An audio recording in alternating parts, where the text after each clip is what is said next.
welcome everybody to our last journal club of the semester. We're welcoming a European group run by Nele Famaey, and she has a student present a recent paper of hers in which they discuss how to implement user-defined fiber-reinforced hyperelastic materials in the finite element software. They specifically use Abaqus. Anybody who's ever done this knows that this is not entirely straightforward and sometimes frustratingly so. So I think this is an incredibly important effort on her end. Nele's group does a lot of really fun stuff, most of it related to soft tissue biomechanics. And what I really appreciate is that she takes a very global perspective on challenges in the field, not just focus on one organ system or one tissue type. And one of those global efforts is for her to also share her experience and sort of the accomplishments that they as a group have made. And so this is just one of the examples. And so I think for anybody who does this kind of work, this is going to be very interesting. And yeah, I really appreciate she and her student presenting this work to us today. Okay, thank you so much for the introduction. So, as said before, my name is Lauranne, and I'm a PhD student at KU Leuven, which is the biggest university in Belgium. And as also introduced, Nele leads the soft tissue biomechanics group, and we are part of the mechanical engineering department there at the university. And so as a title of the paper that we published already kind of tells you, is that the article is actually a tutorial article and not original research. So the presentation might also feel a bit like a tutorial, but I think that's the way to approach this specific topic. And I also try to relate it to interesting applications, so it stays interesting for everyone. So looking at specific applications, we can, for example, look at an atherosclerotic artery. And we all know that it's usually treated through balloon angioplasty or stenting, but this can cause an overstretching of the arterial wall, leading to an inflammation reaction in the tissue where we get smooth muscle cell proliferation and the formation of neointima and maybe even a reclosing of the vessel. And that's what we call restenosis. And so we as biomedical engineers, we might like to try to optimize this treatment approach. And for that, we would like to know what the relation is between this inflammation reaction and the amount of mechanical load here that happens during the procedures. And for example, we can do that through, well, if we know that relationship, we can optimize our treatments through finite element modeling, for example. And to make such a model, first of all, we need geometry. And we all know, of course, in finite element models, this is built out of finite elements, obviously. Then we need loading and boundary conditions. For example, the inflation of the balloon would be a specific type of loading condition. And then finally, for every element, we need to describe a material. And this is the main focus of the talk today, where, as also said in the introduction, we will focus on the software Abaqus, although the main principles can be also translated to different softwares. In Abaqus, there are multiple ways to define a constitutive model. And when I say constitutive model, I basically mean the relationship between the deformation gradient for hyperelastic materials and the Cauchy stress. And so I'm going to talk about the way we can use a built-in material in Abaqus, but also how we can implement our own materials through a UNISO hyper subroutine or a UMAT subroutine. And I'll do that by guiding you through some examples to hopefully make it clear. Let's first start with the simplest example. If we want to make a model of our artery, we need, if we simplify it very much, basically a pressurized cylinder. We know that there are residual stresses in the tissue, so we might start from this reference configuration, apply some boundary conditions that are appropriate, and then to get the correct stresses in this loaded configuration, we need our constitutive model. And in the simplest case, we can just use a built-in material in Abaqus. So we would use these lines of code, for example, in the Abaqus input file, which is a file that fully describes the model. So it also includes the geometry, the step definition, and all those things. For this specific case, we could use an anisotropic hyperelastic material, which is most commonly used for soft tissues. For example, the Holzapfel material, where we have neo-Hookean matrix material and exponential fibers that can be dispersed with parameter kappa. If we have these fibers, what we also need to define are the local directions of these fibers. And for that, we're going to introduce different coordinate systems. So we have a global coordinate system in Abaqus that is the same for every element, but then we can also define local coordinate systems for every element separately. And for example, here we can just assume that we have a cylindrical coordinate system since we have a perfect cylinder here. And then we can define our local fiber directions here with those two lines with respect to the local coordinate system of every element. So this was the most simple case where we use a built-in material, but of course that's not the focus of this presentation. So let's move to a second example. And let's say, for example, we did some tensile testing on arterial tissue, and the experimental data here shown with dots actually matches another strain energy density function or constitutive model better than anyone we can find well, that's built into Abaqus, hypothetically.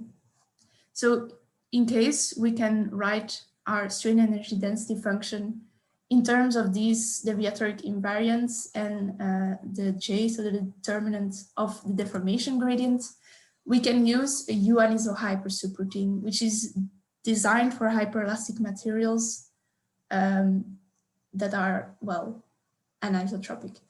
And so if we say we define a subroutine, that means it's a different piece of code on top of the Abaqus input file written in Fortran. And what we need to do is we get the deformation gradient as an input variable to the subroutine, and we have to define the strain energy density and the derivatives with respect to the invariance at that specific level of deformation. And with that, Abaqus knows enough to calculate the stresses that go with it and also to do the rest of the simulation. And so implementing this subroutine is fairly straightforward, but it maybe does not allow enough flexibility.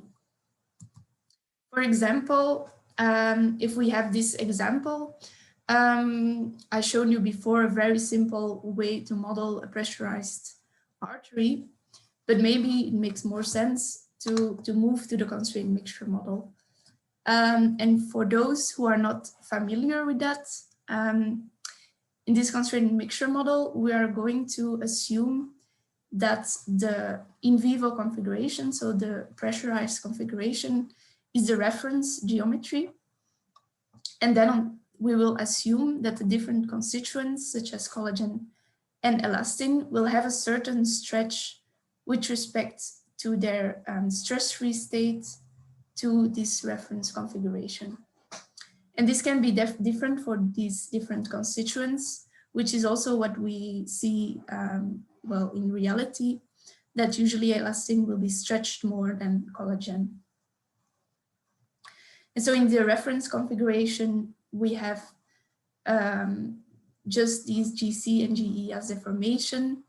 But for example, if the blood pressure fluctuates or if we add a balloon inflation, then we will have a deformation with respect to that reference state here, deformation gradient F, which is also the deformation gradient in Abaqus. Now, the problem with this model is that we cannot write a constitutive model in terms of the invariance of the right Cauchy-Green tensor anymore. And that means we will need a different kind of subroutine to define our constitutive model. For that, we're going to use a UMAT. And there we again get the deformation gradient as input variable. But now we have to return the Cauchy stress tensor and tangent stiffness tensor as well. To get the Cauchy stress, well, just use this known expression for the Cauchy stress. So we derive the strain energy density function with respect to the deformation. That's fairly straightforward. But then what's more difficult is to return this tangent stiffness. So this is a fourth order tensor here, denoted by C, and here as well. And these two expressions are expressions that you can find in the Abaqus documentation when you go to the explanation of UMAT subroutines. Now, to me, I don't know about you, but to me, this looks quite complex, and I would not immediately know how to obtain this tensor. But luckily in literature, there are some alternative expressions here, these two, that actually make clear how we can obtain this fourth order tensor. So we basically derive the Cauchy stress with respect to the deformation gradients, or the second Bielak-Yerkov with respect to the right Cauchy green tensor. And so in our paper, the article that was published, we also show that these four expressions are somewhat equivalent up to some assumptions. Now we see here that the tangent stiffness is basically the derivative of the stress with respect to the stretch. So as also shown on this figure. And the reason we actually need to provide this tangent stiffness tensor is because Abaqus will need it to make a good guess of the displacement, the nodal displacements at every iteration. And this basically means two things. First of all, we want a tangent stiffness that's pretty accurate, such that we don't need too many iterations to get to the solution. But on the other hand, it doesn't have to be exact to get an exact solution. It might just take a few more iterations. And in that regard, we can also numerically calculate the tangent stiffness. And this was first shown by these authors here.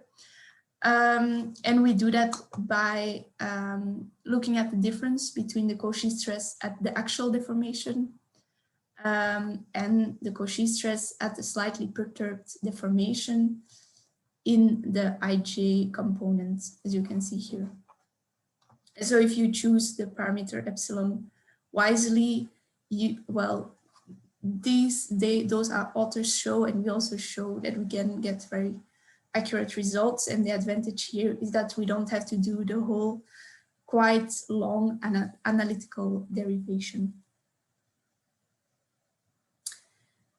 Then another thing that's important to know when you're implementing a UMAT is how Abaqus deals with coordinate systems and how actually the deformation gradient is passed in to the subroutine.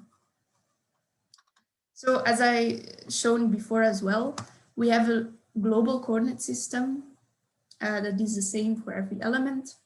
But as I said, we can also define a local coordinate system for every element separately. And this is a co-rotational coordinate system, so it will rotate along with the elements in the current configuration. There are two options with respect to coordinate systems when we use a UMAT. The first option is to not use the orientation keyword in the input file. And this means that there will be no local coordinate systems. So all calculations will be done in the global coordinate system. The deformation gradient that will be used and passed into the UMAT is a deformation gradient that will map an undeformed vector from defined in this global coordinate system to a deformed vector in the same global coordinate system. And what we have to provide is the Cauchy stress in the global coordinate system as well. And again, this is fairly straightforward. The only thing that we have to take into account here is that since we have a global coordinate system, we will have to define all our undeformed vector orientations or fiber orientations with respect to that global coordinate system, and that can be different for every element. For example, as you see here, if we have fibers in a circumferential direction, then we have a different direction in every element. So that's just a matter of pre-processing, and then the UMAT should work fine. The second option is to actually use the orientation keyword, which means that all calculations will be done in the local coordinate system. We will have to return the Cauchy stress in that local coordinate system, and we will also get a local deformation gradient. And then the advantage is that we can define the fiber vectors with respect to the local coordinate systems, which is, if you choose your coordinate systems well, is the same in every element.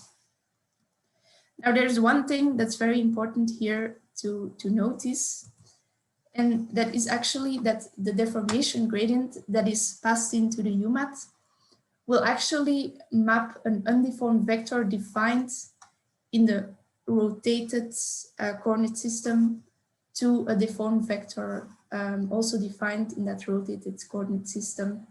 But this is not well intuitive, let's say, because the definition of a deformation gradient says that we are mapping from an undeformed configuration to a deformed configuration.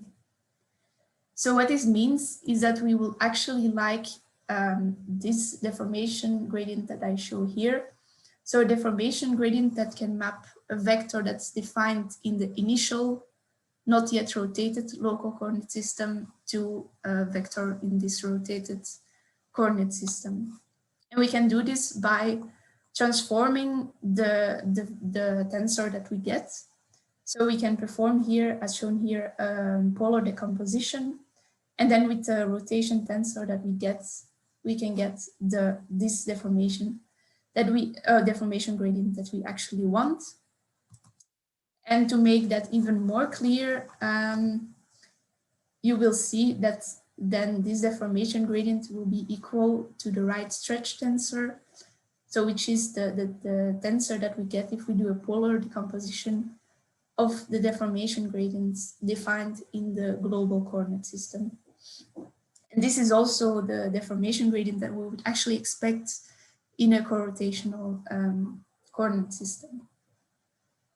So this is something to really take into account when implementing a UMAT, because I think quite some errors are being made with this. Now let's move on to another example. At some point, you decided that an artery is actually a thin-walled structure, so why not use, for example, plane stress shell elements? This is definitely possible, but here again, there are a few implications for the implementation of the UMAT. First of all, here it's not possible to work in the global coordinate systems. So we will always have local coordinate systems because the z-axis will always be perpendicular to the surface of the shell or membrane element. The good thing here is that we will get the correct or intuitive deformation gradients in the UMAT. So there's no need to do the transformation that I showed you 2 slides ago. On the one hand, this is good, but on the other hand, it's a bit strange that we get a different kind of deformation gradients when using shells or when using continuum elements. But basically here, it's very straightforward then to return the Cauchy stress in the local coordinate system. There's one other thing that we need to take into account when using shell elements, and that is here, this is a planar element, for example, with 4 nodes here. And that means that Abaqus can only calculate for these 4 components of the deformation gradient. And other than that, we will get zeros here. And the in-plane, so the stretch in the thickness direction, will be calculated by assuming incompressibility. And so let's say we want to have, we have a material that's incompressible, then we can use this expression for the Cauchy stress where we get, where we have this extra term for the hydrostatic component. And then the Lagrange multiplier can be calculated by assuming that the in-plane stress has to be 0 because we are specifically dealing with plane stress elements. There are also plane strain elements in Abaqus, but those are for different applications. And so it's beyond the scope of our paper. Now, this doesn't necessarily mean that we cannot have compressible materials when using these shell elements. It's actually possible, but it's quite complicated. Because if you want to have compressibility, then we can choose our F33 component ourselves. And the idea then is to find an F33 component that will make this stress component 0. But there is no, well, for most constitutive models, there's no closed form solution for that. And so you will maybe need an extra iterative loop or something to obtain the stretch in the thickness direction. So let's just assume incompressibility for now. That's also what we did in the paper. We didn't implement the compressible case. Then we know the Cauchy stress, and for the tangent stiffness, we can use the same expression as before. The only thing to take into account here is this. So normally when we derive a tensor with respect to itself, we get either 1 or 0 if the terms are the same or not. But here, our F33 term is actually dependent on the 4 other terms. And so we don't get a 0 if we derive this with respect to one of those. And this is, for numerical reasons, important for Abaqus to also take into account when implementing this tangent stiffness.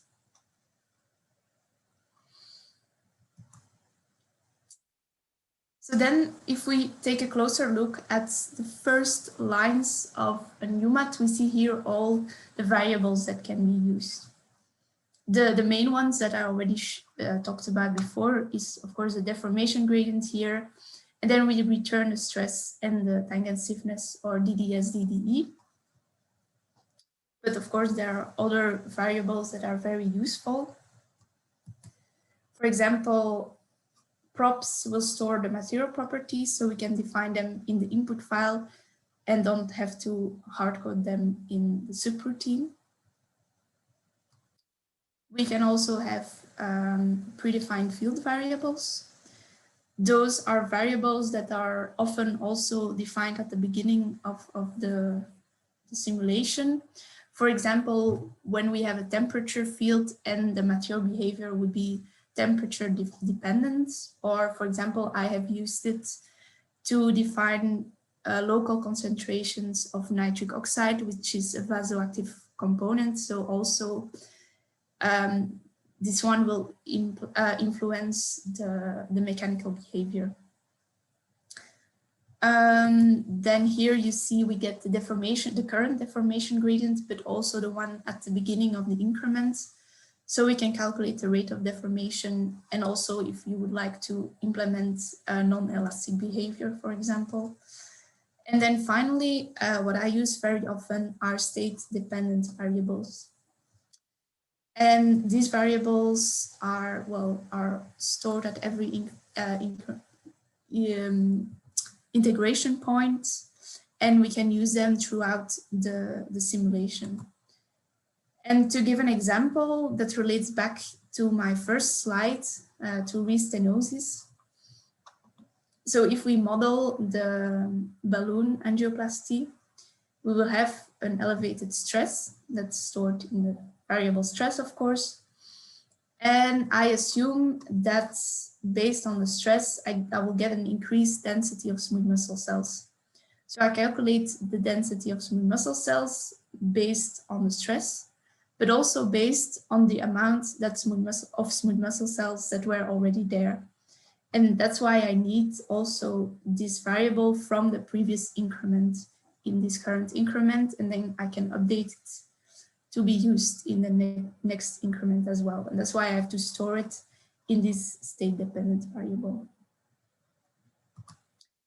And so finally, if we bring everything together, we can get, for example, this model where I show the angioplasty first, and then here you will see the tissue is starting to grow because I assumed a set of differential equations with these different components relating the stress to the growth of smooth muscle cells over time, as you can also see on this graph.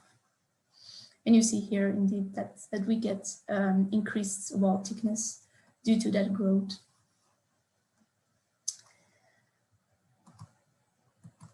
So hopefully with this presentation, you have now enough knowledge to implement the UMAT yourself. But it's always easy to start from somewhere, and we have a public repository with some examples of implementations that are basically all the implementations that are also tested in our paper. This is a figure of our paper where we show the relative difference between our implementations and the Builtin model in Abaqus. So we did all the same simulations for all the different implementations and then looked at the difference.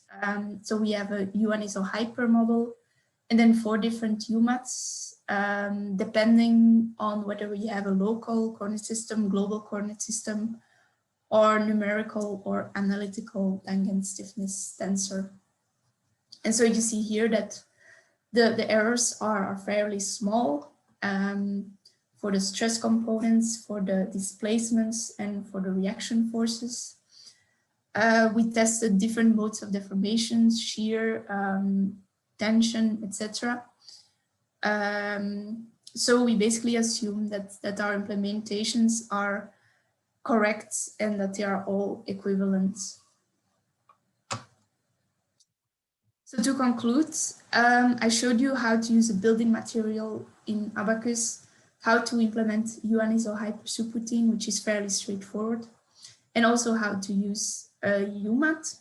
And there, the take-home message is that it's very important to take into account the type of element that you use.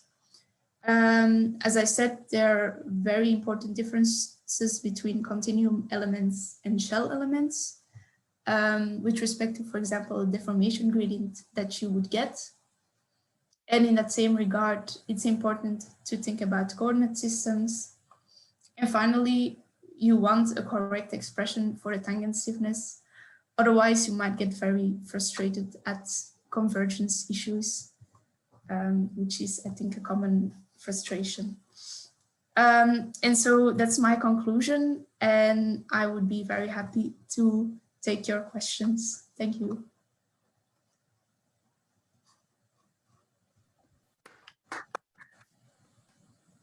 Thank you. That was fantastic. It's really fascinating that this remains to be a mystery. I remember doing this, I guess, in 2010 when I started out my PhD, and here we are, 2021. And finally, somebody's documenting this well.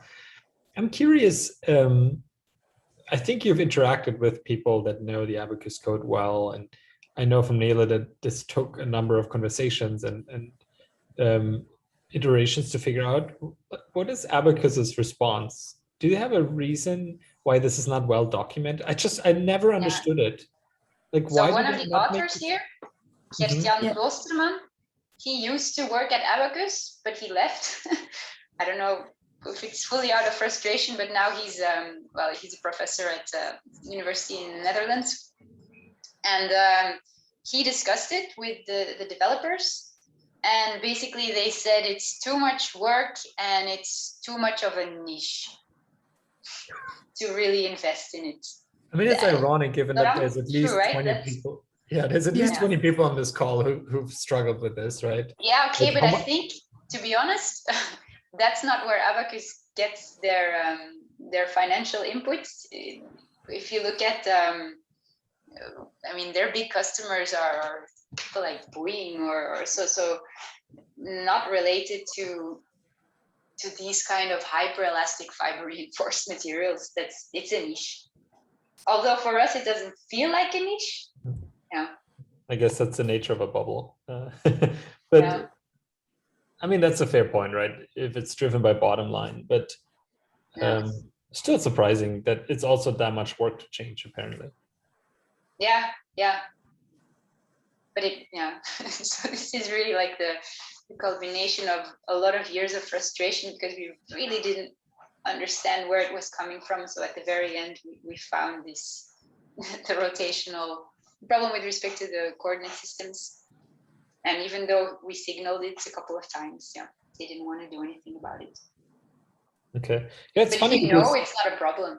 Yeah. Well, it's a bit of pity that you have to do the polar decomposition. It's a bit of extra work, but it's funny because over the years you always heard people say like, oh, I finally figured out, what stiffness to provide and what stress sensor to provide and what rotations to make. And you're just like, really?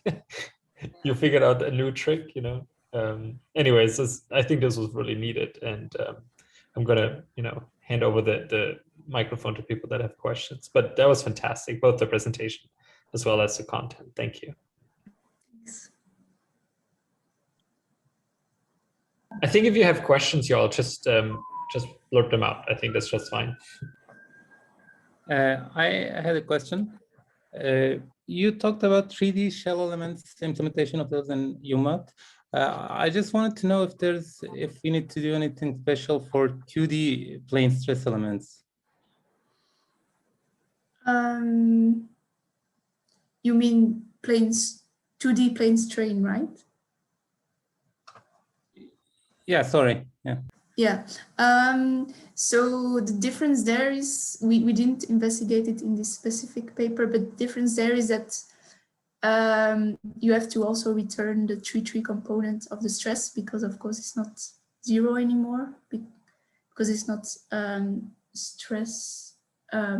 plane stress. Other than that, I think it's fairly similar. I see. Okay, thank you. You're welcome.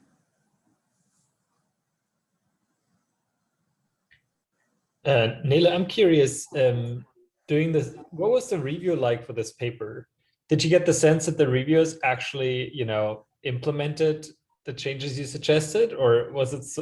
I'm just curious to what extent people were surprised, shocked, relieved. What was the feedback you got during the review process? Yeah, it's been a while, Lauranne. I think it was rather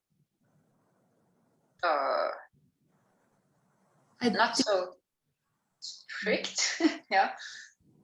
Yeah, they said that it's relevant for the community. There wasn't any shock or anything. I mean, it's all Interesting. I just feel like if I had reviewed this, I would have felt the need and pressure to try it, which is a lot of work, obviously, to implement a UMAT.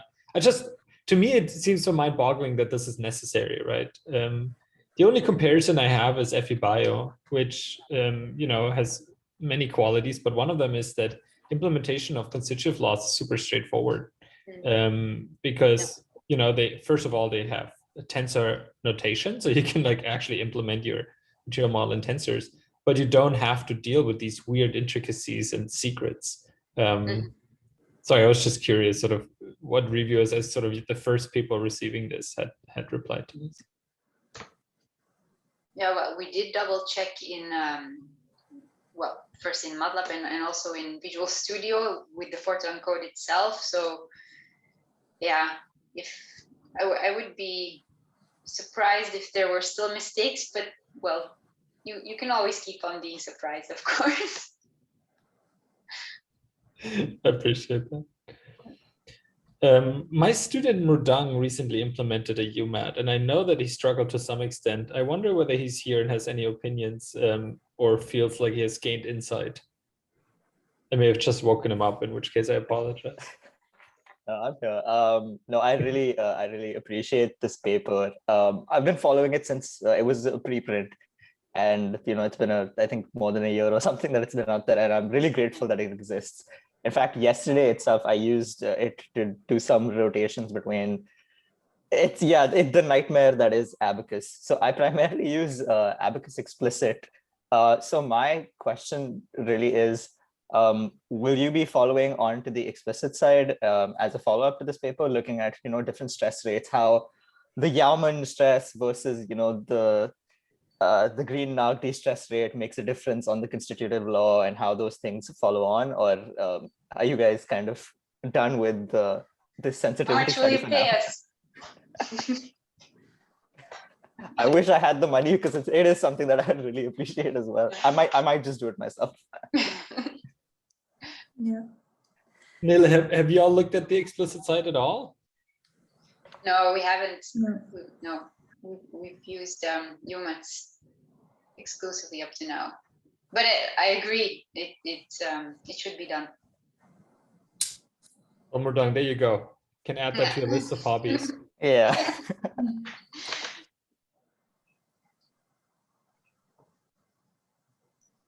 Yeah, thanks so much for letting us record this. This will be a great resource for, I think, a lot of people, and really clear presentation. Thank you. I 100% agree. Are there any other questions? I know everybody's busy, so I don't want to keep you on a call if there's no additional questions. I'm sure both Nele and Lauranne are also happy to get emails from you with questions.